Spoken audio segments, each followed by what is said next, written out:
عامر خان سے میری ملاقات ہوئی، میں نے اس کو کوئی دین کی بات نہیں کی، صرف محبت تھی۔ اب تک اس کے میسج آتے کہ میں زندگی میں کسی سے متاثر نہیں ہوا، تم پہلے آدمی ہو جس سے میں متاثر ہوں، میں نے کوئی جادو کیا، صرف محبت۔ لوگوں کو محبت دو، قریب ہوں گے۔ میں جب گیا بڑی مشکل سے، اللہ نے ملاقات کا کوئی راستہ ہی نہیں تھا، وہ مجھے نہیں جانتا تھا، میں اسے نہیں جانتا تھا، تو کوئی موقع نہیں مل رہا تھا ملاقات کا۔ تو اللہ نے شاہد آفریدی کو بھیج دیا۔ شاہد آفریدی اس کی دوستی تھی، ہمارا جو کرکٹر ہے۔ میں نے اس سے فون پر کہا یار میری ملاقات تو کرا، اس نے ملاقات کروائی، تو اس نے مجھے کہا آدھا گھنٹہ ہے، آدھا گھنٹہ۔ جب میں پہنچا میکسیمم پونا گھنٹہ، میں نے ٹھیک۔ میں گیا تو وہ سہما ہوا چہرہ کہ بھائی مولانا آ گیا، پتہ نہیں کیا کہیں گے، بھائی یہ تو کیا کر رہا ہے، تو حرام کر رہا ہے، ناچ رہا ہے، گا رہا ہے، توبہ کر، ابھی تیرے لیے دوزخ کا فیصلہ ہو جائے، پتہ نہیں کیا ہو، وہ ڈرا ہوا سہما ہوا تھا۔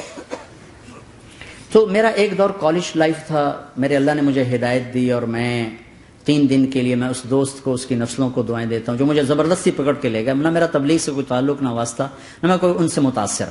ایک لڑکا تھا بنگالی تھا، گشت کرتا تھا، لیکن میں اس سے ذرا متاثر نہیں ہوا۔ میرا دوست متاثر ہو گیا تھا، تو میں تو ان کے قریب سے نہیں گزرتا تھا۔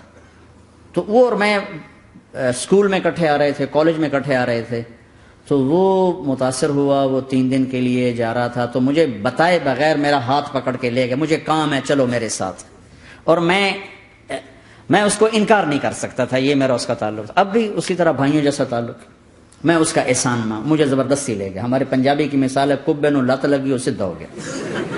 وہ جو ہوتا ہے ہنچ بیک ہوتا ہے نا، اس کو کسی نے لات ماری تو سیدھا ہو گیا، مہربانی بھائی تیری لات سے میں سیدھا ہو گیا، تو مجھے تو وہ کبے والی لت پہ گئی۔ تو اللہ نے مجھے اس طرف لگا دیا۔ اور جب میری کالج لائف، میں نے کالج کا بہترین سنگر تھا، اسکول کا بہترین، یہ جنید جمشید کیا ہے جو اس زمانے میں یہ سارا کو ٹھا میں نے سارا کیا ہے۔ تو اب وہ بیچارہ ایسے بیٹھا ہوا، تو میں نے اس سے بیٹھتے ہی فلموں کی باتیں شروع کر دی۔ اور تھوڑی دیر بعد میں نے محسوس کیا کہ فرام 60 to 72 جو فلم انڈسٹری کو جتنا میں جانتا تھا اتنا وہ نہیں جانتا تھا، تو اس کے اوپر میرے علم کا روپ پڑ گیا، اس کی لائن کا علم تھا نا۔ تو وہ تو حیران پریشان، یہ واز تو ہو رہے، تو کبھی دلیپ کمار کی باتیں شروع ہو گئیں، کبھی راج کپور کی شروع ہو گئی، اور کبھی محبوب صاحب شروع ہو گئے، کبھی مدن موہن شروع ہو گئے۔ وہ آدھا گھنٹہ تو یوں ہی گزر گیا۔ تو آدھے گھنٹے کے بعد میں نے کہا جی ہمارا تو ٹائم اوور کا نہیں، اٹھیں چلے ادھر چل کے بیٹھتے ہیں۔ وہ کھانے کی ٹیبل پر تھے تو وہاں جا کے بیٹھ گئے، پھر وہی باتیں شروع ہو گئی۔ جب اس کا سارا خوف دور ہو گیا اور ریلیکس ہو گیا، اس میں پونے گھنٹے سے 50 منٹ گزر گئے تھے، تو پھر میں نے کہا عامر بھائی آپ حج پہ آئے ہیں، اگر آپ اجازت دیں تو آپ کو اپنے نبی کا حج سنو۔ کہنے لگے ہاں جی ضرور سنائی۔ پھر میں 1.25 گھنٹہ بولتا رہا، اور وہ ایسے کر کے یہاں سے وہ یوں نہیں ہوا، 1.25 گھنٹہ ایسے بیٹھ کے یوں سنتا، ہلا نہیں اپنی جگہ سے۔ لوگ محبت کے بھوکے ہیں، تم فتوے دینا شروع کر دیتے۔ 2 گھنٹے کی ملاقات کے بعد جب ہم نکلے تو نیچے تک چھوڑنے آیا عامر خان۔ حج کے بعد میں نے کہا ایک ملاقات اور ہو جائے گا، ضرور ہوگی۔ پھر اس کا میسج آیا کہ میں مدینے چلا گیا ہوں، معذرت چاہتا ہوں۔ میں نے کہا میں مدینے آ جاؤں گا، میں مدینے پہلے ہو آیا تھا حج سے پہلے۔ تو اس نے کہا کہ آپ 14 تاریخ کو آ جائیں، 4 سے 6 کا ٹائم میں نے آپ کے لیے رکھا ہے۔ تو میں جنید اور ایک اور ساتھی ہم دوبارہ وہاں چلے، 4 بجے 4:15 ہم اس کے ساتھ ہماری سٹنگ شروع ہوئی۔ 4:15 سے 10:15 تک 6 گھنٹے مسلسل، اور اس کے ماتھے پہ ذرا نشان نہیں آیا کہ میں بور ہو رہا ہوں۔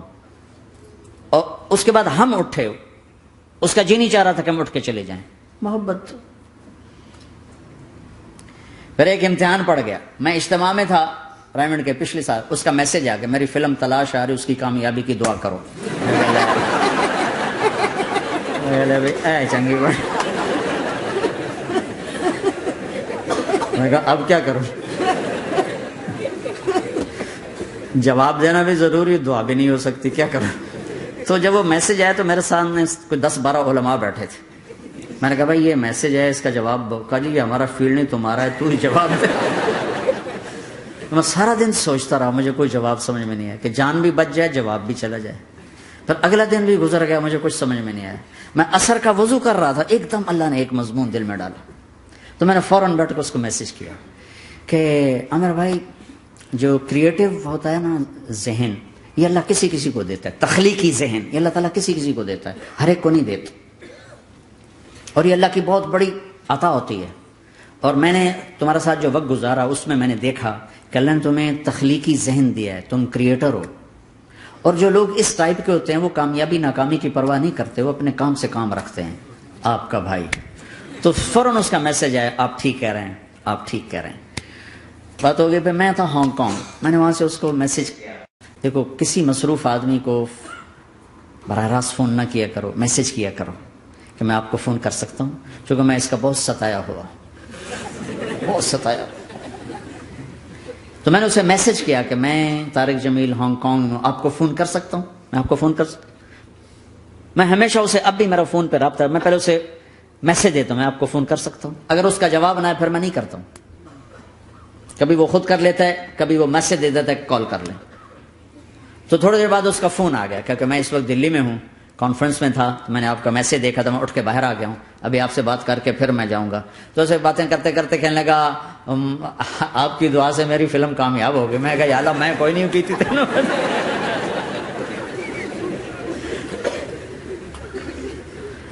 بھائیو محبتیں بانٹو، نفرتیں تو پہلے ہی بہت پھیل چکی.